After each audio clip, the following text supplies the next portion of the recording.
GB ಎಲೆಕ್ಷನ್ಗೆ supreme court dead line ಅನ್ನ ಕೊಟ್ಟಿದೆ. ಜೂನ್ 30ರ ಒಳಗೆ ಎಲೆಕ್ಷನ್ ಮುಗಿಸಬೇಕು ಅಂತ ಹೇಳಿ ಕೋರ್ಟ್ ಸೂಚನೆಯನ್ನ ಕೊಟ್ಟಿದೆ. ವಾರ್ಡ್ ವಿಂಗಡಣೆ ಅಧಿಸೂಚನೆಗೆ ಫೆಬ್ರವರಿ 20ರ ಗಡುವನ್ನ ನೀಡಲಾಗಿದೆ. 2015ರಲ್ಲಿ ಆಗ ಬಿಬಿಎಂಪಿ ಇತ್ತು, ಚುನಾವಣೆ ನಡೆದಿದ್ದೆ ಲಾಸ್ಟ್, ಅದರ ಅವಧಿ 2020ಕ್ಕೆ ಮುಗಿಯಿತು. ಆಗಿನ್ಲೂ ಕೂಡ ಕೆಲವೊಂದು ಸಬೂಬು ಕಾರಣಗಳನ್ನ ಕೊಡ್ತಾ ಚುನಾವಣೆಯನ್ನ ಪೋಸ್ಟ್ಪೋನ್ ಮಾಡಿಕೊಂಡು ಬರಲಾಗ್ತಾ ಇದೆ. ಮಾರ್ಚ್ 16ರ ಒಳಗೆ ಅಂತಿಮ ಮತದಾರರ ಪಟ್ಟಿಯನ್ನ ಪ್ರಕಟ ಮಾಡಬೇಕು. ಮೇ 26ರಿಂದ ಜಾರಿಗೆ ಬರುವಂತೆ ಚುನಾವಣಾ ಪ್ರಕ್ರಿಯೆಯನ್ನ ಆರಂಭ ಮಾಡಿ ಅಂತ ಸುಪ್ರೀಂ ಕೋರ್ಟ್ ಹೇಳಿದೆ. ಶಾಲೆ ಪರೀಕ್ಷೆಗಳು ಮುಗಿದ ಕೂಡಲೇ ಚುನಾವಣೆ ಪ್ರಕ್ರಿಯೆಯನ್ನ ಆರಂಭಿಸಿ ಅಂತ ಹೇಳಿದೆ. ಎಲ್ಲಾ ಸಂದರ್ಭಗಳಲ್ಲಿಯೂ ಚುನಾವಣೆಗಳು ಜೂನ್ 30ರ ಒಳಗೆ ಮುಗಿಬೇಕು ಅಂತ ಹೇಳಿ ಈಗ ಡೆಡ್ ಲೈನ್ ಅನ್ನ ಸುಪ್ರೀಂ ಕೋರ್ಟೇ ಕೊಟ್ಟಿದೆ. ಒಂದು ಕಡೆ ರಾಜಕೀಯ ಇಚ್ಛಾಶಕ್ತಿಯ ಕೊರತೆ, ಯಾಕಂದ್ರೆ ಯಾವ ನಾಯಕರಿಗೂ ಬೇಡವಾಗಿತ್ತು. ಬಿಬಿಎಂಪಿ ಇತ್ತು, ಈಗ ಜಿಬಿ ಆಗಿದೆ. ಚುನಾವಣೆಯನ್ನ ಪೋಸ್ಟ್ಪೋನ್ ಮಾಡಿಕೊಂಡೇ ಬಂದಿದ್ರು. ಫೈನಲ್ ಈಗ ಮಾರ್ಚ್ 16ರ ಒಳಗೆ ಅಂತಿಮ ಮತದಾರರ ಪಟ್ಟಿಯನ್ನ ಪ್ರಕಟ ಮಾಡಬೇಕು. ಮೇ 26ರಿಂದ ಜಾರಿಗೆ ಬರುವಂತೆ ಚುನಾವಣಾ ಪ್ರಕ್ರಿಯೆಯನ್ನ ಆರಂಭಿಸಿ. ಶಾಲೆ ಪರೀಕ್ಷೆ ಎಲ್ಲ ಮುಗಿದ ಮೇಲೆ ತಕ್ಷಣಕ್ಕೆ ಚುನಾವಣೆ ಪ್ರಕ್ರಿಯೆಯನ್ನ ಆರಂಭ ಮಾಡಬೇಕು ಅಂತ ಸುಪ್ರೀಂ ಕೋರ್ಟೇ ಹೇಳಿದೆ. ಜಿಬಿಎ ಎಲೆಕ್ಷನ್ಗೆ ಸುಪ್ರೀಂ ಕೋರ್ಟೇ ಒಂದು ಡೆಡ್ ಲೈನ್ ಅನ್ನ ಕೊಟ್ಟಿದೆ. ಜೂನ್ 30ರ ಒಳಗಾಗಿ ಎಲೆಕ್ಷನ್ನ ಎಲ್ಲ ಪ್ರಕ್ರಿಯೆ ಮುಗಿದಿರಬೇಕು ಅಂತ ಹೇಳಿ ಸುಪ್ರೀಂ ಕೋರ್ಟ್ ಈಗ ಡೆಡ್ ಲೈನ್ ಅನ್ನ ಕೊಟ್ಟಿದೆ. ಈ ನಿಟ್ಟಲ್ಲಿ ಈಗ ಒಂದಿಷ್ಟು ಕಾರ್ಯಚಟುವಟಿಕೆಗಳು ಗರಿಗೆದರುತ್ತೆ. ಶಾಲೆ ಪರೀಕ್ಷೆ ಮುಗಿದ ತಕ್ಷಣನೇ ಆ ಪ್ರಕ್ರಿಯೆಗಳ ಆರಂಭ ಆಗಬೇಕು ಅಂತ ಹೇಳಿದೆ. ಅದರಲ್ಲೂ ಮಾರ್ಚ್ 16ರ ಒಳಗೆ ವೋಟರ್ ಲಿಸ್ಟ್ ಮತದಾರರ ಪಟ್ಟಿಯನ್ನ ಫೈನಲ್ ಮಾಡಬೇಕು. 26ನೇ ತಾರೀಕು ಮೇಯಿಂದ ಚುನಾವಣೆ ಪ್ರಕ್ರಿಯೆಗೆ ಸೂಚನೆಗಳನ್ನ ಹೊರಡಿಸಬೇಕು ಅಂತ ಹೇಳಿ ಸುಪ್ರೀಂ ಕೋರ್ಟೇ ಹೇಳಿದೆ. ಪೂರ್ವ ಸಿದ್ಧತಾ ಹಂತಗಳು ಶೀಘ್ರದಲ್ಲೇ ಮುಗಿಬೇಕಾಗುತ್ತೆ. ಈಗ ಈ ವಿಂಗಡಣೆ ಏನಿದೆ, ವಾರ್ಡ್ಗಳ ವಿಂಗಡಣೆ, ಅದಕ್ಕೆ ಸಂಬಂಧಪಟ್ಟಂತೆ ಒಂದು 45 ದಿವಸದಿಂದ 60 ದಿವಸ ಬೇಕು ಅಂತ ಹೇಳಲಾಗ್ತಾ ಇದೆ. ಇದೇ ವಿಚಾರವಾಗಿ ಇನ್ನಷ್ಟು ಡೀಟೇಲ್ ಆಗಿ ಇನ್ಫಾರ್ಮೇಶನ್ ಕೊಡ್ತಾ ಹೋಗೋದಕ್ಕೆ ನೇರ ಸಂಪರ್ಕದಲ್ಲಿ ಕನೆಕ್ಟ್ ಆಗಿದ್ದಾರೆ ನಮ್ಮ ರಿಪೋರ್ಟರ್ ಆಶಿಕ್ ಮುಲ್ಕಿ. ಆಶಿಕ್, ಈಗ ಸುಪ್ರೀಂ ಕೋರ್ಟೇ ಒಂದು ಸ್ಪಷ್ಟ ಡೆಡ್ ಲೈನ್ ಅನ್ನ ಕೊಟ್ಟ ಮೇಲೆ ಚುನಾವಣಾ ಪ್ರಕ್ರಿಯೆ ನಡೆಯುತ್ತಾ ಅಂತೇಳಿ ಒಂದು ಕುತೂಹಲ ಅಂತೂ ಇದೆ. ಯಾಕಂದ್ರೆ ರಾಜಕೀಯ ನಾಯಕರಿಗಂತೂ ಚುನಾವಣೆ ಬೇಡವಾಗಿತ್ತು, ಪೋಸ್ಟ್ಪೋನ್ ಮಾಡ್ಕೊಂಡೇ ಬಂದಿದ್ರು. ಹಾಗಾದ್ರೆ ಸುಪ್ರೀಂ ಕೋರ್ಟ್ ಏನೆಲ್ಲ ಹೇಳಿದೆ? ಶರ್ಮಿತಾ, ಕಳೆದ 5-6 ವರ್ಷಗಳಿಂದ ಬೆಂಗಳೂರಿನಲ್ಲಿ ಪುರಪುತ್ರಿಗಳಿಲ್ಲದೆ ನಗರ ಪಾಲಿಕೆಯ ಆಡಳಿತಾತ್ಮಕ ಕೆಲಸ ಕಾರ್ಯಗಳು ನಡೀತಾ ಇರುವಂಥದ್ದು. ಈ ದೃಷ್ಟಿಯಲ್ಲಿ ಬೆಂಗಳೂರಿನ ಮೂಲಭೂತ ಸೌಕರ್ಯಗಳು ಮತ್ತು ಸಾರ್ವಜನಿಕರ ಕುಂದುಕೊರತೆಗಳನ್ನು ನೀಗಿಸೋದಕ್ಕೆ ಇದೀಗ ಪಾಲಿಕೆ ಸದಸ್ಯರು ಅತ್ಯಗತ್ಯ. ಆದರೆ ಕಳೆದ 5-6 ವರ್ಷಗಳಿಂದ ಚುನಾವಣೆ ನಡೆದಿಲ್ಲ.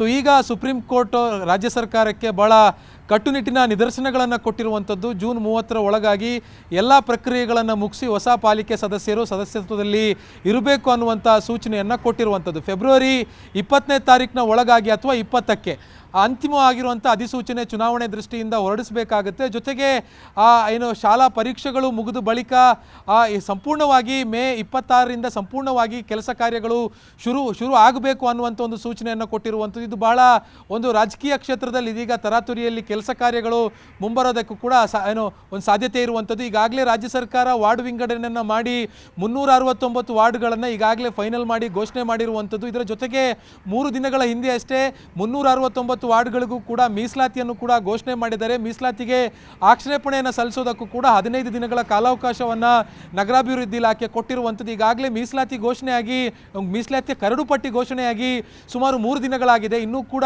12 ದಿನಗಳು ಬಾಕಿ ಉಳಿದಿದೆ ಆಕ್ಷೇಪಣೆ ಸಲ್ಲಿಕೆ ಮಾಡೋದಕ್ಕೆ. ಅದಾದ ಬಳಿಕ ಅಂತಿಮ ಅಧಿಸೂಚನೆಯನ್ನು ಕೂಡ ಸರ್ಕಾರ ಹೊರಡಿಸಬೇಕಾಗುತ್ತೆ. ಈ ಬಾರಿ ರಾಜ್ಯ ಸರ್ಕಾರ ಚುನಾವಣೆ ನಡೆಸುವಂಥ ಒಂದು ಸಂದಿಗ್ಧ ಪರಿಸ್ಥಿತಿಗೆ ತಗಲಾಕೊಂಡಿದೆ ಅನ್ನುವಂಥದ್ರಲ್ಲಿ ಯಾವುದೇ ಅನುಮಾನ ಇಲ್ಲ. ಹಿಂದೆ ಇದ್ದಂತಹ ಸರ್ಕಾರಗಳು ಬೇಕಾಬಿಟ್ಟಿ ಸಮಯವನ್ನು ದೂಡುವಂಥ ಪ್ರಯತ್ನವನ್ನು ಮಾಡಿತ್ತು. ಬೆಂಗಳೂರಿನಲ್ಲಿರುವಂತಹ ಬಹುತೇಕ ಶಾಸಕರಿಗೆ ಪಾಲಿಕೆ ಚುನಾವಣೆ ನಡೆಯುವಂಥ ಅಥವಾ ನಡೆಸುವಂಥ ಯಾವುದೇ ಹುಮ್ಮಸ್ಸು ಕೂಡ ಇರಲಿಲ್ಲ. ಆ ನಿಟ್ಟಿನಲ್ಲಿ ಯಾವುದೇ ಕೆಲಸ ಕಾರ್ಯಗಳನ್ನು ಕೂಡ ಅವರು ಮಾಡಿರಲಿಲ್ಲ. ಈಗ ಖುದ್ದು ಸುಪ್ರೀಂ ಕೋರ್ಟೇ ಈ ಒಂದು ವಿಚಾರವನ್ನು ಗಣನೆಗೆ ತೆಗೆದುಕೊಂಡು ರಾಜ್ಯ ಸರ್ಕಾರಕ್ಕೆ ಸೂಚನೆಯನ್ನು ಕೊಟ್ಟಿರುವಂಥ ಹಿನ್ನೆಲೆಯಲ್ಲಿ ರಾಜ್ಯ ಸರ್ಕಾರ ತರಾತುರಿಯಲ್ಲಿ ಚುನಾವಣೆ ಮಾಡೋದಕ್ಕೆ ಮುಂದಾಗುತ್ತಾ ಅಥವಾ ಇನ್ನೇನಾದರೂ ಕುಂಟುನಪ್ಪ ಹೇಳುತ್ತಾ ಅನ್ನುವಂಥದ್ದನ್ನು ಕಾದು ನೋಡಬೇಕಾಗುತ್ತೆ. ಈಗಾಗಲೇ ಬೆಂಗಳೂರಿನಲ್ಲಿ ಬಿಬಿಎಂಪಿ ಇತ್ತು ಹಿಂದೆ, ಈಗ ಜಿಬಿಎ ಗ್ರೇಟರ್ ಬೆಂಗಳೂರು ಪ್ರಾಧಿಕಾರ ಆಗಿದೆ. ಸೊ ಈ ಪ್ರಾಧಿಕಾರ ಬಂದ ನಂತರ 5 ನಗರ ಪಾಲಿಕೆಗಳಾಗಿ ಒಂದಿದ್ದಂತಹ ಬೃಹತ್ ಬೆಂಗಳೂರು ನಗರ ಪಾಲಿಕೆ ಇದೀಗ ಹೋಳಾಗಿ 5 ನಗರ ಪಾಲಿಕೆ ಆಗಿರುವಂಥದ್ದು. ಸೊ 5 ನಗರ ಪಾಲಿಕೆಗಳಲ್ಲಿ ಚುನಾವಣೆ ನಡೆದ ಬಳಿಕ ಬೇಕಾಗುವಂಥ ಮೂಲಭೂತ ಸೌಕರ್ಯಗಳು ಇದೆಯಾ ಅಂತ ಕೇಳಿದ್ರೆ ಇನ್ನೂ ಕೂಡ ಜಿಬಿಎ ಗ್ರೇಟರ್ ಬೆಂಗಳೂರು ಪ್ರಾಧಿಕಾರ ಅದಕ್ಕೆ ಬೇಕಾಗಿರುವಂಥ ಮೂಲಭೂತ ಸೌಕರ್ಯಗಳನ್ನು ಮಾಡಿಲ್ಲ. ಮೂಲಭೂತ ಸೌಕರ್ಯಗಳು ಅಂತಂದರೆ ಇದು ಪ್ರತಿ ನಗರ ಪಾಲಿಕೆಯಲ್ಲೂ ಕೂಡ ಗೆದ್ದು ಬರುವಂಥ ಸದಸ್ಯರಿಗೆ ಕೂರೋದಕ್ಕೆ ಒಂದು ಕೌನ್ಸಿಲ್ ಕಟ್ಟಡಗಳಿಲ್ಲ. ಜೊತೆಗೆ ಅವರಿಗೆ ಬೇಕಾಗುವಂಥ ಕಚೇರಿಗಳ ವ್ಯವಸ್ಥೆ ಇಲ್ಲ, ಅಥವಾ ನಗರ ಪಾಲಿಕೆಯ ಪ್ರತಿ ನಗರ ಪಾಲಿಕೆಗಳಲ್ಲೂ ಗೆದ್ದ ಮೇಲೆ ಆಗುವಂಥ ಸ್ಥಾಯಿ ಸಮಿತಿಗಳೇನಿದ್ದಾವೆ ಆ ಸ್ಥಾಯಿ ಸಮಿತಿಗಳಿಗೆ ಆಡಳಿತ ನಡೆಸೋದಕ್ಕೆ ಬೇಕಾಗಿರುವಂಥ ವ್ಯವಸ್ಥೆ ಇಲ್ಲ. ಹೀಗೆ 5 ಗ್ರೇಟರ್ ಬೆಂಗಳೂರೇನೋ ಈ ರಾಜ್ಯ ಸರ್ಕಾರ ಮಾಡಿದೆ, ಅದಕ್ಕೆ ಆದರೆ ಚುನಾವಣೆ ದೃಷ್ಟಿಯಿಂದ ಅದಕ್ಕೆ ಬೇಕಾಗಿರುವಂಥ ಮೂಲಭೂತ ಸೌಕರ್ಯಗಳನ್ನು ಇದುವರೆಗೂ ಕೂಡ ಹೊಂದಿಸಿಲ್ಲ. ಒಂದೊಂದು ನಗರ ಪಾಲಿಕೆಯಲ್ಲಿ 5 ಏನು ಆ ಸ್ಥಾಯಿ ಸಮಿತಿಗಳ ಹೆಚ್ಚು ಕಮ್ಮಿ ಬರುತ್ತೆ. ಸೊ ಹೀಗಾಗಿ 5 ಸ್ಥಾಯಿ ಸಮಿತಿಗಳಿಗೆ ಬೇಕಾಗಿರುವಂಥ ಕನಿಷ್ಠ ಕಟ್ಟಡಗಳನ್ನು ಕೂಡ ಇದುವರೆಗೆ ಗ್ರೇಟರ್ ಬೆಂಗಳೂರು ಪ್ರಾಧಿಕಾರ ಗುರುತಿಸಿಕೊಂಡಿಲ್ಲ. ಮತ್ತು ಕೌನ್ಸಿಲ್ ಕಟ್ಟಡವನ್ನು ಕೂಡ ಯಾವುದೇ ನಗರ ಪಾಲಿಕೆಯಲ್ಲಿ ಇದುವರೆಗೂ ಜಾಗದ ಗುರುತೇ ಆಗಿಲ್ಲ. ಹೀಗಾಗಿ ಸುಪ್ರೀಂ ಕೋರ್ಟ್ ಸೂಚನೆ ಮೇಲೆಗೆ ಎಲೆಕ್ಷನ್ ನಡೆದರೂ ಕೂಡ ಅದರ ಬಳಿಕ ಆಗಬೇಕಾಗಿರುವಂಥ ಮೂಲಭೂತ ಸೌಕರ್ಯಗಳನ್ನು ಇಷ್ಟೊಂದು ಶಾರ್ಟ್ ನೋಟಿಸಲ್ಲಿ ಗ್ರೇಟರ್ ಬೆಂಗಳೂರು ಪ್ರಾಧಿಕಾರ ಮತ್ತು ನಗರಾಭಿವೃದ್ಧಿ ಇಲಾಖೆ ಮತ್ತು ಸರ್ಕಾರ ಯಾವ ರೀತಿಯಾಗಿ ಸರಿದೂಗಿಸುತ್ತೆ ಅನ್ನುವಂಥದ್ದನ್ನು ಕಾದು ನೋಡಬೇಕಾಗುತ್ತೆ. ಶರ್ಮಿತಾ, ಎಕ್ಸಾಕ್ಟ್ಲಿ ಆಶಿಕ್, ನೀವು ಹೇಳ್ದಂಗೆ ಈಗ ಮೀಸಲಾತಿ ಪಟ್ಟಿ ಏನೋ ಮೊನ್ನೆ ಪ್ರಕಟ ಆಗಿದೆ, 15 ದಿವಸ ಅವಕಾಶನೂ ಕೊಟ್ಟಿದ್ದಾರೆ ಆಕ್ಷೇಪಣೆಗೆ. ಈ ಮಧ್ಯದಲ್ಲಿ ಸುಪ್ರೀಂ ಕೋರ್ಟ್ನ ಈ ಡೆಡ್ ಲೈನ್ ಈಗ ಪ್ರಾಕ್ಟಿಕಲಿ ನೋಡೋದಾದ್ರೆ ಚುನಾವಣಾ ಆಯೋಗಕ್ಕೆ 2 ರಿಂದ 3 ತಿಂಗಳು ಸಮಯ ಬೇಕು ಒಂದಿಷ್ಟು ಪ್ರಕ್ರಿಯೆಗಳನ್ನ ಮಾಡ್ಕೊಳ್ಳೋಕೆ ಅಂತ ಹೇಳಿದ್ದಾರೆ. ಈಗ ಫೆಬ್ರವರಿಯಿಂದಲೇ ಕೆಲಸ ಶುರು ಮಾಡ್ಕೋಬೇಕು ಅಂತ ಸುಪ್ರೀಂ ಕೋರ್ಟ್ ಹೇಳಿರೋದ್ರಿಂದ ಪ್ರಾಕ್ಟಿಕಲಿ ಇದು ಸಾಧ್ಯವಾಗುತ್ತಾ?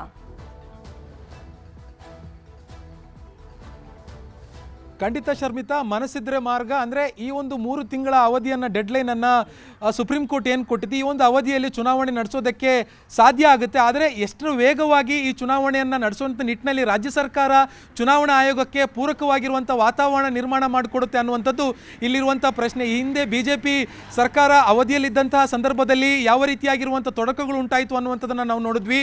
ವಾರ್ಡ್ ಡಿಲಿಮಿಟೇಷನ್ ನಿಟ್ಟಿನಲ್ಲಿ ಕೋರ್ಟ್ ಮೊರೆ ಹೋಗಲಾಯಿತು. ಅದಾದ ಬಳಿಕ ಘೋಷಣೆ ಮಾಡಿದಂಥ ಮೀಸಲಾತಿ ವಿಚಾರದಲ್ಲಿ ಮತ್ತೆ ಕೋರ್ಟ್ಗೆ ಹೋದ್ರು.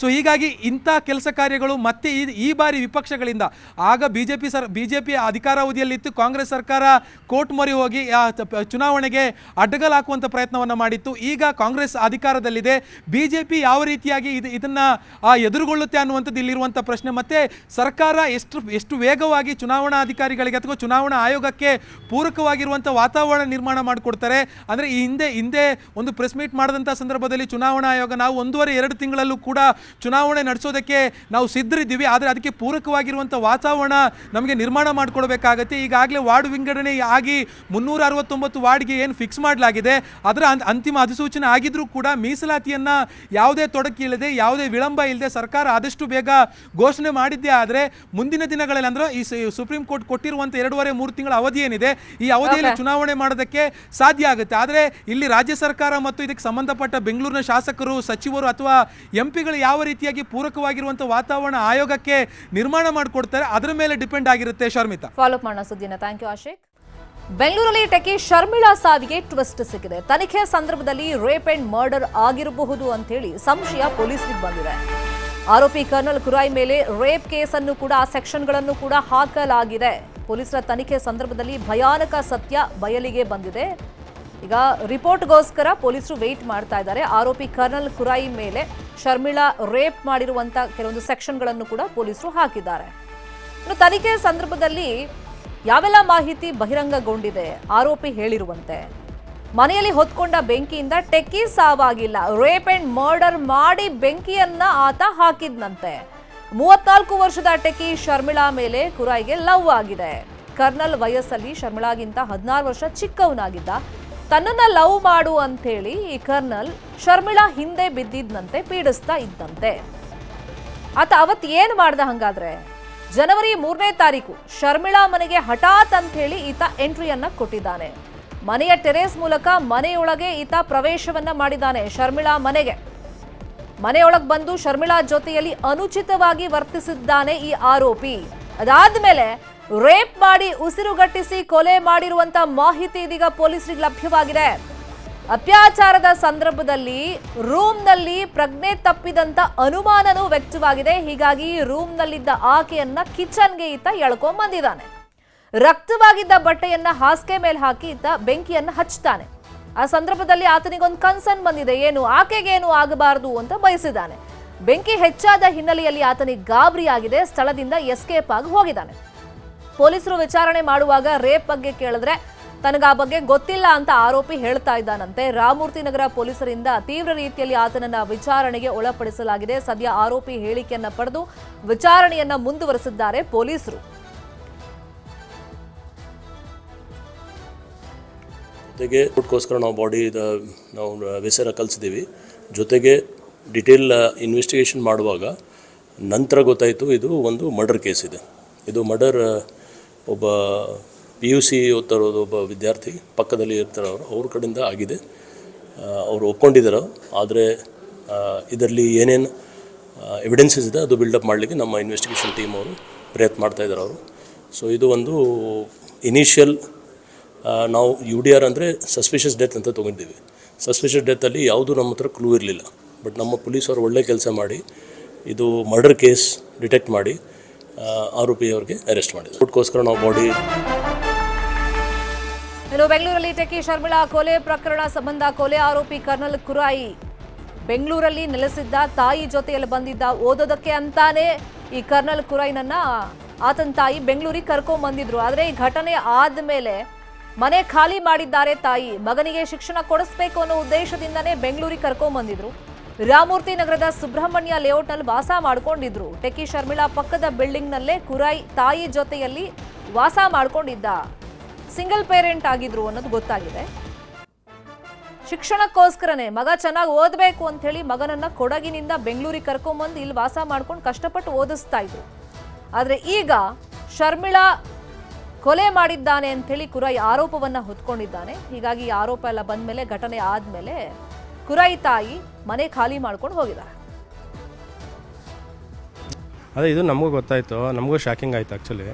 ಸೊ ತುಂಬ ಡಿಸೆಂಟ್ ಹುಡುಗ ಇದ್ದ. ಅವನು ಪಡಾಯಿತು, ಕಾಲೇಜ್ಗೆ ಹೋಗಿ ಬರ್ತಿದ್ದ, ಇಲ್ಲೇ ಒಂದು ಕಾಲೇಜಲ್ಲಿ ಓದ್ತಾ ಇದ್ದ. ಸೊ ಸಿಂಗಲ್ ಪೇರೆಂಟ್ ಇದ್ರು ಪಾಪ ಅವರು.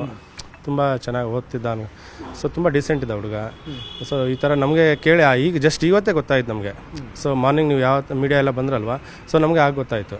ಸೊ ಇದು ಈ ಥರ ಮಾಡ್ಬೋದಾ ಹುಡುಗ ಅಂದ್ಕೊಂಡು ನಮಗೂ ಶಾಕಿಂಗ್ ಆಯಿತು. ಜಾಸ್ತಿ ಅಷ್ಟೊಂದು ಮಾತಾಡ್ತಿರ್ಲಿಲ್ಲ, ಬಟ್ ತುಂಬ ಡಿಸೆಂಟಾಗಿ ಮಾತಾಡ್ತಿದ್ದ.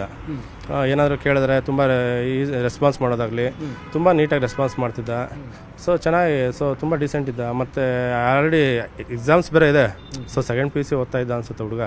ಇಲ್ಲಿ ಆ್ಯಕ್ಟಿವಿಟಿ ಏನಂದರೆ ಜಸ್ಟ್ ಏನಾದರೂ ಸೊ ಬಟ್ಟೆ ಏನಾದರೂ ಇದು ಮಾಡಬೇಕಾದ್ರೆ ಅದಕ್ಕೆ ಮಾತ್ರ ಮೇಲೆ ಬರ್ತಿದ್ದಷ್ಟೇ. ಬೇರೆ ಮತ್ತು ನೀರು ಅದಕ್ಕೆ ಬರ್ತಿದ್ದಷ್ಟೇ. ಓದ್ಕೊಳೋದಕ್ಕೆಲ್ಲ ಎಲ್ಲ ಮೇಲೆ ಬರ್ತಿರಿ. ಅದರಲ್ಲಿ ಒಂದು ಇಬ್ಬರು ಹುಡುಗಿರಿದ್ರು ಅಂತ ಗೊತ್ತಿತ್ತು ಅಷ್ಟೇ. ಸೊ ಅಬ್ಸರ್ವ್ ಏನು ಮಾಡಿರಲಿಲ್ಲ. ಸೊ ಅಷ್ಟೊಂದು ಇದಿಲ್ಲ ನಮಗೆ. ಸೊ ಅವರಿಬ್ಬರೇ ಇದ್ದಿದ್ದು ಪಾಪ. 2 ಇಯರ್ಸಿಂದ ಇದ್ರು. 2 ಇಯರ್ಸ್ ಆಲ್ಮೋಸ್ಟ್ ಒಂದು 1.5 2 ಇಯರ್ಸಿಂದ ಇದ್ರು. ಅದೇ ಇದು ನಮಗೂ ಗೊತ್ತಾಯಿತು. ಇದೇ ವಿಚಾರವಾಗಿ ಇನ್ನಷ್ಟು ಡೀಟೇಲ್ ಆಗಿ ಇನ್ಫಾರ್ಮೇಶನ್ ಕೊಡ್ತಾ ಹೋಗೋದಕ್ಕೆ ನೇರ ಸಂಪರ್ಕದಲ್ಲಿ ಕನೆಕ್ಟ್ ಆಗಿದ್ದಾರೆ ನಮ್ಮ ರಿಪೋರ್ಟರ್ ಮಂಜು ಆರ್ಯ. ಜನವರಿ 3ನೇ ತಾರೀಕು ಘಟನೆ ಏನಾಯಿತು ಅಂತ ಹೇಳಿ ಪೊಲೀಸರಿಗೆ ಇನ್ಫಾರ್ಮೇಶನ್ ಸಿಕ್ಕಿದೆ. ಈಗ ರೇಪ್ ಆಗಿರೋ ಬಗ್ಗೆನೂ ಅನುಮಾನಗಳು ವ್ಯಕ್ತವಾಗಿರೋದ್ರಿಂದ ಆ ನಿಟ್ಟಲ್ಲಿ ತನಿಖೆ ಹೆಂಗ್ಸಾಗ್ತಾ ಇದೆ ಮಂಜು? ಶರ್ಮಿತಾ, ಟೆಕ್ಕಿ ಶರ್ಮಿಳಾ ಕೊಲೆ ಪ್ರಕರಣಕ್ಕೆ ಸಂಬಂಧಪಟ್ಟಂತೆ ಈಗಾಗಲೇ 18 ವರ್ಷದ ಕರ್ನಲ್ ಕುರೈ ಅನ್ನುವಂಥ ಒಬ್ಬ ವಿದ್ಯಾರ್ಥಿನಿಯನ್ನ ಈಗಾಗಲೇ ರಾಮಮೂರ್ತಿ ನಗರ ಪೊಲೀಸರು ಬಂಧನ ಮಾಡಿದ್ದಾರೆ. ಬಂಧನ ಮಾಡಿ ಇನ್ವೆಸ್ಟಿಗೇಷನ್ ಅನ್ನು ಕೂಡ ಮಾಡ್ತಾ ಇರುವಂತದ್ದು. ಈಗಾಗಲೇ ತನಿಖೆ ಸಂದರ್ಭದಲ್ಲಿ ಆತ ಹೇಳ್ತಿರುವಂತದ್ದು ಏನು ಅಂತಂದ್ರೆ, ಜನವರಿ 3ನೇ ತಾರೀಕಿನಂದು ರಾತ್ರಿ 10:30 ಸುಮಾರಿನಲ್ಲಿ ಆಕೆ ಒಬ್ಳೆ ಮನೆಯಲ್ಲಿರ್ತಾಳೆ. ಮನೆಯಲ್ಲಿದ್ದಂತಹ ವೇಳೆಯಲ್ಲಿ ಹೋಗಿ ಆ ಡೋರ್ ಓಪನ್ ಮಾಡ್ಕೊಂಡು ಒಳಗಡೆ ಹೋದೆ. ಆಕೆಯನ್ನ ಅತ್ಯಾಚಾರ ಮಾಡೋದಕ್ಕೆ ಯತ್ನವನ್ನ ಮಾಡಿದೆ. ಅದಕ್ಕೆ ಅದು ಡಿನೇ ಮಾಡ್ಕೊಂತ ಬಂದ್ಲು. ಆ ಸಂದರ್ಭದಲ್ಲಿ ನೂಕಾಟ ಮಾಡಿದೆ. ಒಂದು ವೇಳೆಯಲ್ಲಿ ಆಕೆ ಬಿದ್ದು ಪ್ರಜ್ಞೆ ತಪ್ಪಿದ್ಲು. ಇಮಿಡಿಯೇಟ್ ಆಗಿ ಆಕೆ ಸಾವನ್ನಪ್ಪಿರಬಹುದು ಅಂತ ಹೇಳ್ಬಿಟ್ಟು ನನಗೆ ಗಾಬರಿ ಆಯ್ತು. ಆಗ ನಾನು ಬೆಂಕಿ ಹಚ್ಚಿ ಹೊರಗಡೆ ಬಂದಿದ್ದೀನಿ ಅನ್ನೋಂಥ ಒಂದು ಸ್ಟೇಟ್ಮೆಂಟ್ ಅನ್ನ ಆರೋಪಿ ಈಗಾಗಲೇ ಪೊಲೀಸರ ಮುಂದೆ ಕೊಡ್ತಾ ಇದ್ದಾನೆ. ಆದ್ರೆ ಪೊಲೀಸರಿಗೆ ಒಂದು ಅನುಮಾನ ಕಾಡ್ತಾ ಇರುವಂತಹದ್ದು, ಈತನ ಉದ್ದೇಶ ಇದ್ದಿದ್ದೇ ಆಕೆಯನ್ನ ಅತ್ಯಾಚಾರ ಮಾಡೋಕೆ ಅನ್ನೋಂಥ ನಿಟ್ಟಿನಲ್ಲಿ ಆತ ಮನೆ ಒಳಗಡೆ ಎಂಟ್ರಿಯನ್ನ ಕೊಡ್ತಾನೆ. ಈ ನಿಟ್ಟಿನಲ್ಲಿ ಅತ್ಯಾಚಾರ ಆಗಿದೆಯಾ ಇಲ್ವಾ ಅನ್ನುವಂಥ ನಿಟ್ಟಿನಲ್ಲೂ ಕೂಡ ಅಷ್ಟೇ ಈಗಾಗಲೇ ಇನ್ವೆಸ್ಟಿಗೇಷನ್ ಅನ್ನು ಶುರು ಮಾಡ್ಕೊಂಡಿದ್ದಾರೆ. ಜೊತೆಗೆ ಪೊಲೀಸರು ಈಗಾಗಲೇ ಪ್ರಕರಣ ದಾಖಲು ಮಾಡ್ಕೊಂಡಿರೋದ್ರಲ್ಲೂ ಕೂಡ ಅಷ್ಟೇ ಅತ್ಯಾಚಾರ ಆಗಿರಬಹುದು ಅನ್ನೋಂಥ ಒಂದು ಅನುಮಾನದಲ್ಲಿ ಇನ್ವೆಸ್ಟಿಗೇಷನ್ ಅನ್ನು ಮಾಡ್ತಿದ್ದಾರೆ. ಆದ್ರೆ ಆರೋಪಿ ಮಾತ್ರ ತಾನು ಅತ್ಯಾಚಾರವನ್ನ ಮಾಡಿಲ್ಲ, ಬದಲಾಗಿ ನಾನು ಕೊಲೆ ಮಾಡುವಂತ ಉದ್ದೇಶ ಕೂಡ ಇರಲಿಲ್ಲ. ಆಕೆ ನೂಕುವಂತ ಸಂದರ್ಭದಲ್ಲಿ ಆಕೆ ಬಿದ್ದು ಪೆಟ್ಟಾಗಿತ್ತು, ಬ್ಲಡ್ ಬಂತು. ಆ ಸಂದರ್ಭದಲ್ಲಿ ಆಕೆ ಪ್ರಜ್ಞೆ ತಪ್ಪಿ ಬಿದ್ದಿದ್ಲು. ಆಗ ನಾನು ಅಲ್ಲಿಂದ ವಾಪಸ್ ಬಂದೆ ಹೊರತು ನಾನು ಕೊಲೆ ಮಾಡಿಲ್ಲ ಅನ್ನುವಂಥ ನಿಟ್ಟಿನಲ್ಲೂ ಕೂಡ ಆತ ಸ್ಟೇಟ್ಮೆಂಟ್ ಅನ್ನು ಈಗಾಗಲೇ ಕೊಡ್ತಾ ಇದ್ದಾನೆ. ಆದ್ರೆ ಕೊನೆಯದಾಗಿ ಪೊಲೀಸರು ಆತನೇ ಏನಾದ್ರೂ ಉಸಿರುಗಟ್ಟಿಸಿ ಸಾಯಿಸಿದಾನ. ಯಾಕಂದ್ರೆ ಈತ ಆಕೆಯನ್ನ ಅಟೆಂಪ್ಟ್ ಮಾಡುವಂತ ಸಂದರ್ಭದಲ್ಲಿ ಆಕೆ ಸ್ಟೌವ್ನ ಮೇಲೆ ಒಂದು ಹಾಲನ್ನು ಇಟ್ಟಿರ್ತಾಳೆ. ಜೊತೆಗೆ ಅದು ಕುಕ್ಕಿ ಸ್ಟೌವ್ನಲ್ಲಿ ಅಂದ್ರೆ ಆ ಬೆಂಕಿ ಕೂಡ ಅಷ್ಟೇ ಆರೋಗಿರುತ್ತೆ. ಆದ್ರೂ ಕೂಡ ಅಷ್ಟೇ ಗ್ಯಾಸ್ ಅನ್ನುವಂಥದ್ದು ಲೀಕೇಜ್ ಆಗ್ತಾ ಇತ್ತು. ಆ ನಿಟ್ಟಿನಲ್ಲಿ ಆಕೆ ಗ್ಯಾಸ್ ನ ಅಂದ್ರೆ ಒಂದು ಲೀಕೇಜ್ ಆಗ್ತಿದ್ದಂಥದ್ದು ಏನಿತ್ತು ಅದನ್ನ ಏನಾದ್ರೂ ಆಕೆ ಸೇವಿಸಿ ಆತ್ಮ ಅಂದ್ರೆ ಕೊಲೆ ಆಗಿರಬಹುದು, ಅಂದ್ರೆ ಆಕೆ ಸಾವಾಗಿರಬಹುದು, ಅಥವಾ ಈತನೇ ಉಸಿರುಗಟ್ಟು ಸಾಯಿಸಿದಾನ ಅನ್ನುವಂಥದ್ರ ಬಗ್ಗೆ ಕೂಡ FSL ರಿಪೋರ್ಟ್ ಬರಬೇಕಾಗಿದೆ.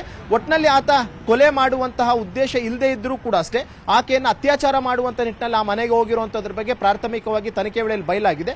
ಆ ನಿಟ್ಟಿನಲ್ಲೂ ಕೂಡ ಇನ್ವೆಸ್ಟಿಗೇಷನ್ ಅನ್ನು ಈಗಾಗಲೇ ಮಾಡ್ತಾ ಇರುವಂತದ್ದು. ಸದ್ಯಕ್ಕೆ ಈಗಾಗಲೇ ಆತನನ್ನ 3 ದಿನಗಳ ಕಾಲ ಪೊಲೀಸ್ ಕಸ್ಟಡಿಗೆ ಪಡ್ಕೊಂಡಿದ್ದಾರೆ. ಇನ್ನು ಆತ ಕೆಲಸ ಅಂದ್ರೆ ಆತ ಓದ್ತಿರುವಂತಹ ಒಂದು ಕಾಲೇಜಿನ ಪ್ರಾಂಶುಪಾಲರಿಂದಲೂ ಕೂಡ ಈಗಾಗಲೇ ಮಾಹಿತಿಯನ್ನು ಕಲೆಕ್ಟ್ ಮಾಡ್ತಿದ್ದಾರೆ. ಅಂದ್ರೆ ಆತನ ಬಿಹೇವಿಯರ್ ಆಗಿತ್ತು, ಆತನ ನಡವಳಿಕೆ ಹೇಗಿತ್ತು ಅನ್ನೋಂಥದ್ರ ಬಗ್ಗೆ ಕೂಡ ಈಗಾಗಲೇ ಮಾಹಿತಿಯನ್ನು ಕಲೆಕ್ಟ್ ಮಾಡ್ಕೊಳ್ಳೋದಕ್ಕೆ ಪೊಲೀಸರು ಈಗಾಗಲೇ ಮುಂದಾಗಿರುವಂಥದ್ದು. ಸದ್ಯಕ್ಕೆ ಇನ್ನು 3 ದಿನಗಳ ಕಾಲ ಆತನನ್ನ ತೀವ್ರ ವಿಚಾರಣೆ ಮಾಡ್ತಿದ್ದು, ಆತನ ಮೊಬೈಲ್ ಫೋನ್ ಮತ್ತು ಆಕೆಯ ಮೊಬೈಲ್ ಫೋನ್ ಎರಡನ್ನೂ ಕೂಡ ವಶಕ್ಕೆ ಪಡೆದ್ಬಿಟ್ಟು ಟೆಕ್ನಿಕಲ್ ಬೇಸ್ಡ್ ಆಗಿ ಏನಾದರೂ ಎವಿಡೆನ್ಸಸ್ ಇದೆಯಾ, ಇವರಿಬ್ಬರಿಗೂ ಕೂಡ ಅಷ್ಟೇ ಪರಿಚಯ ಇತ್ತ ಅಥವಾ ಪರಿಚಯ ಇಲ್ಲದೆ ಈ ರೀತಿಯಾಗಿ ಆತ ಮನೆಗೆ ಅನಧಿಕೃತವಾಗಿ ಎಂಟ್ರಿಯನ್ನ ಮಾಡಿದ್ನ ಅನ್ನುವಂಥದ್ರ ಬಗ್ಗೆ ಕೂಡ ಈಗಾಗಲೇ ಪೊಲೀಸರು ಮಾಹಿತಿಯನ್ನ ಕಲೆಕ್ಟ್ ಮಾಡ್ತಾ ಇರುವಂತಹದ್ದು. ಶರ್ಮಿತಾ, ಥ್ಯಾಂಕ್ ಯು ಮಂಜು ಅವರೇ ಈ ಕ್ಷಣದ ಮಾಹಿತಿಗೆ. ಗದಗ ಜಿಲ್ಲೆಯ ಲಕ್ಕುಂಡಿಯಲ್ಲಿ ನಿಧಿ ಸಿಕ್ಕ ಪ್ರಕರಣ ಸಂಬಂಧ ರಾಜ್ಯಾದ್ಯಂತ ದೊಡ್ಡ ಮಟ್ಟದಲ್ಲಿ ಚರ್ಚೆ ಆಗ್ತಾ ಇದೆ. ಇವತ್ತು ಕೂಡ ಲಕ್ಕುಂಡಿಗೆ ಪುರಾತತ್ವ ಇಲಾಖೆಯ ಅಧಿಕಾರಿಗಳು ಭೇಟಿಯನ್ನ ಕೊಟ್ಟಿದ್ದಾರೆ, ಪರಿಶೀಲನೆಯನ್ನ ಮಾಡ್ತಾ ಇದ್ದಾರೆ. ಈಗ ಪುರಾತತ್ವ ಇಲಾಖೆಯವರು ಅದು ನಿಧಿ ಅಲ್ಲ ಅಂತ ಹೇಳಿದ್ದಾರೆ ಅಂತಾನೂ ಮಾಹಿತಿ ಇದೆ. ಹಾಗಾದ್ರೆ ಸಿಕ್ಕಿರುವಂತ ಚಿನ್ನ ಯಾರದ್ದು, ಯಾವ ಕಾಲದ್ದು, ಹೀಗೆ ಹಲವಾರು ಪ್ರಶ್ನೆಗಳಂತೂ ಈ ಪ್ರಕರಣದಲ್ಲಿ ಉದ್ಭವ ಆಗಿದೆ. ಇನ್ನು ಪುರಾತತ್ವ ಇಲಾಖೆಯ ನಿರ್ದೇಶಕ ಶೇಜೇಶ್ವರ ಭೇಟಿಯನ್ನ ಕೊಟ್ಟು ಪರಿಶೀಲನೆಯನ್ನ ಮಾಡಿದ್ದಾರೆ. ಕುಟುಂಬಕ್ಕೆ ಯಾವುದೇ ರೀತಿ ತೊಂದರೆ ಕೊಡಲ್ಲ ಅಂತ ಅವರೊಂದು ಭರವಸೆಯನ್ನ ಕೊಟ್ಟಿದ್ದಾರೆ.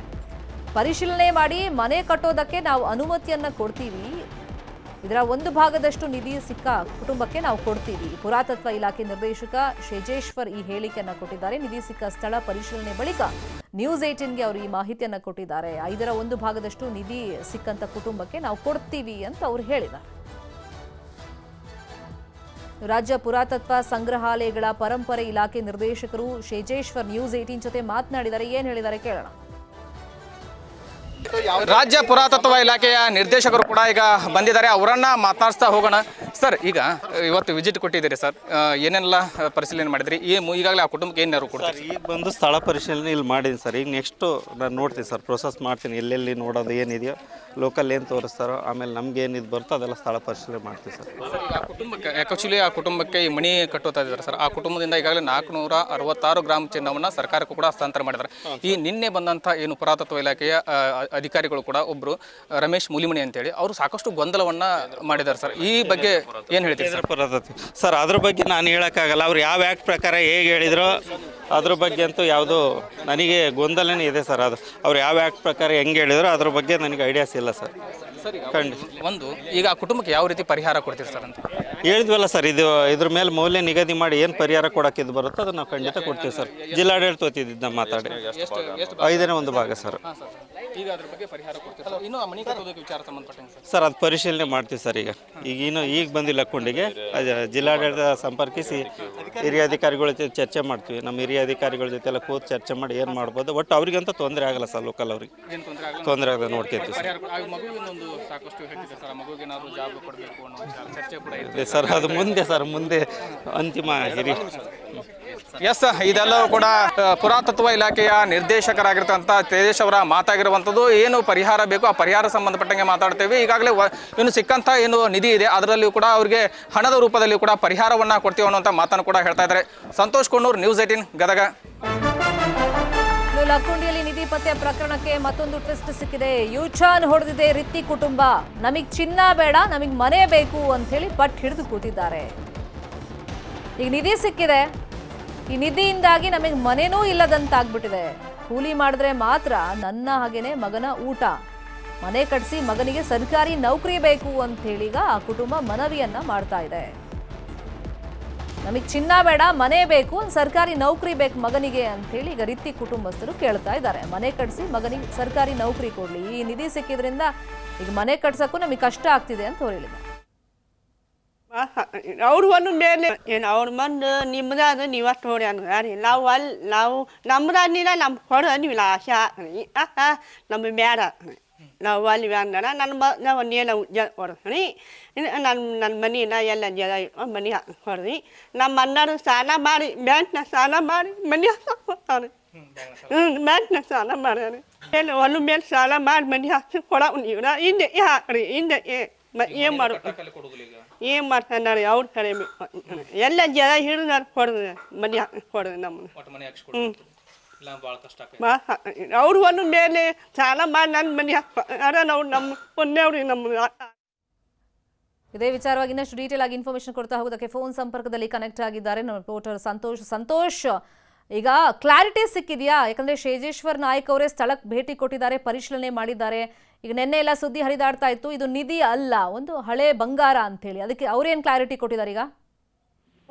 ಹೌದು ಶರ್ಮಿತಾ, ಏನು ಗದಗ ಜಿಲ್ಲೆಯ ಲಕ್ಕುಂಡಿ ಗ್ರಾಮದಲ್ಲಿ ನಿಧಿ ಸಿಕ್ಕ ವಿಚಾರ ಸಾಕಷ್ಟು ಟ್ವಿಸ್ಟ್ ಮೇಲೆ ಟ್ವಿಸ್ಟ್ ಕೂಡ ಪಡಿತಾ ಹೋಗ್ತಾ ಇತ್ತು. ಆದ್ರೆ ಇವತ್ತು ರಾಜ್ಯ ಪುರಾತತ್ವ ಇಲಾಖೆಯ ನಿರ್ದೇಶಕರಾದಂತಹ ತೇಜೇಶ್ ಅವರು ಕೂಡ ಸ್ಥಳಕ್ಕೆ ಭೇಟಿ ನೀಡಿ ಪರಿಶೀಲನೆ ನಡೆಸಿದ ನಂತರ ನ್ಯೂಸ್ ಏಟೀನ್ ಜೊತೆಗೂ ಕೂಡ ಮಾತನಾಡಿದ್ರು. ಇದು ಹಿಂದಿನ ಕಾಲದ ಒಂದು ನಿಧಿ ಅನ್ನುವಂಥದ್ದು ಈಗ ಸ್ಪಷ್ಟವಾಗಿದೆ ಮೇಲ್ನೋಟಕ್ಕೆ. ಹೀಗಾಗಿ ನಾನು ಕೂಡ ಅದರ ಬಗ್ಗೆ ಜಿಲ್ಲಾಡಳಿತದ ಬಳಿ ಇರತಕ್ಕಂಥ ಏನು ನಿಧಿ ಏನಿದೆ ಅದನ್ನ ನಾನು ಪರಿಶೀಲನೆ ಮಾಡ್ತೀನಿ. ಆದ್ರೆ ಇದು ಏನು ಈ ಒಂದು ಕುಟುಂಬಕ್ಕೆ ಸಂಬಂಧಪಟ್ಟಂಗೆ ಕೇಳ್ತಾ ಹೋಗೋದಾದ್ರೆ, ಆ ಕುಟುಂಬಕ್ಕೆ ಏನು ಈ ನಿಧಿಯ ವಿಚಾರ ಸಂಬಂಧಪಟ್ಟಂಗೆ ಹೇಳೋದಾದ್ರೆ, ಆ ಏನು ನಿಧಿ ಏನ್ ಸಿಕ್ಕಿದೆ ಅದರಲ್ಲಿ 5ರ 1 ಭಾಗವನ್ನ ಆ ಕುಟುಂಬಕ್ಕೆ ಹಣದ ರೂಪದಲ್ಲಿ ಅಥವಾ ನಗದು ರೂಪದಲ್ಲಿ ಕೊಡುವಂತ ಕೆಲಸ ಆಗುತ್ತೆ. ಇನ್ನು ಸರ್ಕಾರದ ಮಟ್ಟದಲ್ಲಿ ಆ ಕುಟುಂಬಕ್ಕೆ ಏನು ವ್ಯವಸ್ಥೆ ಆಗ್ಬೇಕು ಅಥವಾ ಮನೆ ಬೇಕು ಅಥವಾ ಏನು ಮಗ ಇದ್ದಾನೆ ಆ ಮಗನಿಗೆ ಏನಾದ್ರು ನೌಕರಿ ವ್ಯವಸ್ಥೆ ಆಗ್ಬೇಕು, ಅದ್ರ ಬಗ್ಗೆಯೂ ಕೂಡ ಸರ್ಕಾರದ ಮಟ್ಟದಲ್ಲಿ ಕೂಡ ಚರ್ಚೆ ಆಗುತ್ತೆ. ಅಷ್ಟೇ ಅಲ್ಲದೆ ಈ ಒಂದು ನಿಧಿ ಸಿಕ್ಕಂತ ವಿಚಾರಕ್ಕೆ ಈಗಾಗಲೇ ಏನು ಸ್ಥಳಕ್ಕೆ ನರಗುಂದ ಶಾಸಕ ಸಿ ಪಾಟೀಲ್ ಕೂಡ ಭೇಟಿ ನೀಡಿ ಆ ಒಂದು ಏನು ಕುಟುಂಬ ಇದೆ ಆ ಕುಟುಂಬಕ್ಕೆ ಏನು ನೆರವು ಬೇಕು ಅದು ಯಾವುದೇ ರೀತಿ ಅವರಿಗೆ ಸಮಸ್ಯೆ ಆಗದ ಹಾಗೆ ಸರ್ಕಾರದ ಜೊತೆಗೆ ನಾನು ಕೂಡ ಮಾತಾಡ್ತೇನೆ. ಜೊತೆಗೆ ಜಿಲ್ಲಾ ಉಸ್ತುವಾರಿ ಸಚಿವ HK ಪಾಟೀಲ್ ಜೊತೆಗೆ ಮಾತಾಡಿ ಈ ಒಂದು ಕುಟುಂಬಕ್ಕೆ ಯಾವುದೇ ರೀತಿ ಸಮಸ್ಯೆ ಆಗದ ಹಾಗೆ ಒಂದು ನಾವು ನೆರವನ್ನ ಕೊಡ್ತೇನೆ. ಜೊತೆಗೆ ನಾನು ವೈಯಕ್ತಿಕವಾಗಿಯೂ ಕೂಡ ಆ ಕುಟುಂಬಕ್ಕೆ ನೆರವನ್ನ ಕೊಡ್ತೇನೆ ಅಂತ ಹೇಳುವಂತ ಮಾತನ್ನು ಕೂಡ ಈಗ ಹೇಳಿರೋದು. ಒಟ್ಟಿನಲ್ಲಿ ಈ ಲಕ್ಕುಂಡಿಯಲ್ಲಿ ಸಿಕ್ಕಂತಹ ನಿಧಿ ವಿಚಾರ ಸಾಕಷ್ಟು ಚರ್ಚೆ ಕೂಡ ಆಗ್ತಾ ಇದೆ. ಈಗಾಗಲೇ ಏನು ಅಧಿಕಾರಿಗಳು ಕೂಡ ಭೇಟಿ ನೀಡಿ ಪರಿಶೀಲನೆ ನಡೆಸಿ ಈ ಒಂದು ನಿಧಿ ಯಾವ ಕಾಲದ್ದು ಸಂಬಂಧಪಟ್ಟದ್ದು ಮತ್ತು ಯಾರಿಗೆ ಸಂಬಂಧಪಟ್ಟದ್ದು ಅನ್ನೋದ್ರ ಬಗ್ಗೆ ಸಾಕಷ್ಟು ತನಿಖೆ ಕೂಡ ನಡೀತಾ ಇದೆ. ಶರ್ಮಿತಾ, ಫಾಲೋ ಅಪ್ ಮಾಡೋ ಸುದ್ದಿನ ಥ್ಯಾಂಕ್ ಯು ಸಂತೋಷ್. ಶಿಕ್ಷಣದ ಮಾಹಿತಿಗೆ. SSLC ಪ್ರಿಪರೇಟರಿ ಪ್ರಶ್ನೆ ಪತ್ರಿಕೆ ಸೋರಿಕೆ ಪ್ರಕರಣ ರಾಜ್ಯಾದ್ಯಂತ ದೊಡ್ಡ ಮಟ್ಟದಲ್ಲಿ ಸುದ್ದಿಯಾಗಿತ್ತು. PUC ಬೆನ್ನಲ್ಲೇ SSLC ಪೇಪರ್ ಕೂಡ ಲೀಕ್ ಆಗಿದ್ರಿಂದ ನ್ಯೂಸ್ 18 ನಲ್ಲಿ ಈ ಬಗ್ಗೆ ನಾವು ನಿರಂತರವಾಗಿ ಸುದ್ದಿಯನ್ನ ಪ್ರಸಾರ ಮಾಡಿದ್ವಿ. ಮಕ್ಕಳ ಭವಿಷ್ಯದ ಜೊತೆಯಲ್ಲಿ ಶಿಕ್ಷಣ ಇಲಾಖೆ ಚೆಲ್ಲಾಟ ಆಡ್ತಾ ಇದೆ, ಸಚಿವರು ಏನ್ ಮಾಡ್ತಾ ಇದ್ದಾರೆ, ಹೀಗೆ ಹಲವಾರು ಪ್ರಶ್ನೆಗಳನ್ನ ಕೇಳಿ ನಿರಂತರವಾಗಿ ಸುದ್ದಿಯನ್ನ ನಾವು ಪ್ರಸಾರ ಮಾಡಿದ್ವಿ. ನ್ಯೂಸ್ 18 ವರದಿ ಬೆನ್ನಲ್ಲೇ 8 ಆರೋಪಿಗಳನ್ನ ಅರೆಸ್ಟ್ ಮಾಡಲಾಗಿದೆ. ಈ ಪ್ರಕರಣದಲ್ಲಿ SSLC ಪ್ರಿಪರೇಟರಿ ಪೇಪರ್ ಲೀಕ್ ಮಾಡಿದವರು ಇವರು. ಪೇಪರ್ ಸೋರಿಕೆ ಮಾಡಿದಂತ 8 ಮಂದಿಯನ್ನ ಅರೆಸ್ಟ್ ಮಾಡಲಾಗಿದೆ. ಇದು ನ್ಯೂಸ್ 18 ವರದಿಯ ಬಿಗ್ ಇಂಪ್ಯಾಕ್ಟ್. ಹಾಗಾದ್ರೆ ಪೇಪರ್ ಲೀಕ್ ಮಾಡಿದ್ಯಾರು? ಇದರಲ್ಲಿ ಹೆಡ್ ಮಾಸ್ಟರ್, ಶಿಕ್ಷಕರು ಮತ್ತೆ ವಿದ್ಯಾರ್ಥಿಗಳು ಇನ್ವಾಲ್ವ್ ಆಗಿದ್ದಾರೆ ಅರೆಸ್ಟ್ ಆದವರಲ್ಲಿ. ತುಮಕೂರು, ರಾಮನಗರ, ಕಲಬುರಗಿಯ ಶಿಕ್ಷಕರು ಲಾಕ್ ಆಗಿದ್ದಾರೆ. ಪೇಪರ್ ಲೀಕ್ ನಲ್ಲಿ ಕೆಲ ವಿದ್ಯಾರ್ಥಿಗಳು ಭಾಗಿಯಾಗಿದ್ದಾರೆ, ಅವರನ್ನು ಕೂಡ ಅರೆಸ್ಟ್ ಮಾಡಲಾಗಿದೆ. ಉತ್ತರ ವಿಭಾಗದ ಸೈಬರ್ ಕ್ರೈಮ್ ಪೊಲೀಸರಿಂದ ಆರೋಪಿಗಳ ಬಂಧನ ಆಗಿದೆ. ಪ್ರಶ್ನೆ ಪತ್ರಿಕೆ ಸೋರಿಕೆ ಬಗ್ಗೆ ನ್ಯೂಸ್ 18 ನಲ್ಲಿ ವಿಸ್ತೃತವಾಗಿ ಸುದ್ದಿಯನ್ನ ಪ್ರಸಾರ ಮಾಡಿದ್ವಿ. ಶಿಕ್ಷಣ ಇಲಾಖೆಯನ್ನ ನ್ಯೂಸ್ 18 ತನ್ನ ವರದಿ ಮುಖೇನ ಬಡಿದೆಬ್ಬಿಸಿತ್ತು. ಇದೀಗ ಫೈನಲಿ 8 ಜನರ ಬಂಧನ ಆಗಿದೆ. ಬಂಧಿತ ಆರೋಪಿಗಳು ಕೊಟ್ಟಿರುವಂತಹ ಹೇಳಿಕೆ ಮೇಲೂ ಕೂಡ ವಿಚಾರಣೆಯನ್ನ ಮುಂದುವರಿಸಲಾಗಿದೆ. ಇಲ್ಲೇನಾದ್ರೂ ಇವರು ಗ್ರೂಪ್ ಕ್ರಿಯೇಟ್ ಮಾಡ್ಕೊಂಡಿದ್ರ, ಫಸ್ಟ್ ಅದನ್ನ ಫೋಟೋ ತೆಗೆದಿದ್ಯಾರು, ಯಾರಿಗೆ ಕಳಿಸಿದ್ರು, ಮತ್ತೆ ಇನ್ಸ್ಟಾಗ್ರಾಮ್ ನಲ್ಲಿ ಇದನ್ನ ಹೆಂಗ್ ಶೇರ್ ಮಾಡಲಾಗ್ತಾ ಇತ್ತು. ಸೊ ಈ ನಿಟ್ಟಿನಲ್ಲಿ ಪೊಲೀಸರು ತನಿಖೆಯನ್ನ ಮಾಡ್ತಾ ಇದ್ದಾರೆ. ಮತ್ತೆ ಆರೋಪಿಗಳಿಗೆ ಒಬ್ರಿಗೊಬ್ರಿಗೆ ಪರಿಚಯ ಇತ್ತ, ವಾಟ್ಸ್ಆಪ್ ಮುಖೇನ ನಿರಂತರವಾಗಿ ಕಾಂಟ್ಯಾಕ್ಟ್ ಅಲ್ಲಿ ಇದ್ರ ಅಂತಾನೂ ಕೂಡ ಪೊಲೀಸರು ಮಾಹಿತಿಯನ್ನ ಕಲೆ ಹಾಕ್ತಾ ಇದ್ದಾರೆ. ಇದರಲ್ಲಿ 2 ವಿದ್ಯಾರ್ಥಿಗಳು ಕೂಡ ಇದ್ದಾರೆ, ಹೆಡ್ ಮಾಸ್ಟರ್ಗಳಿದ್ದಾರೆ, ಸಹ ಶಿಕ್ಷಕರು ಕೂಡ ಇದ್ದಾರೆ. ನ್ಯೂಸ್ 18 ನಲ್ಲಿ ಈ ಬಗ್ಗೆ ನಾವು ನಿರಂತರವಾಗಿ ಸುದ್ದಿಯನ್ನ ಪ್ರಸಾರ ಮಾಡಿದ್ವಿ.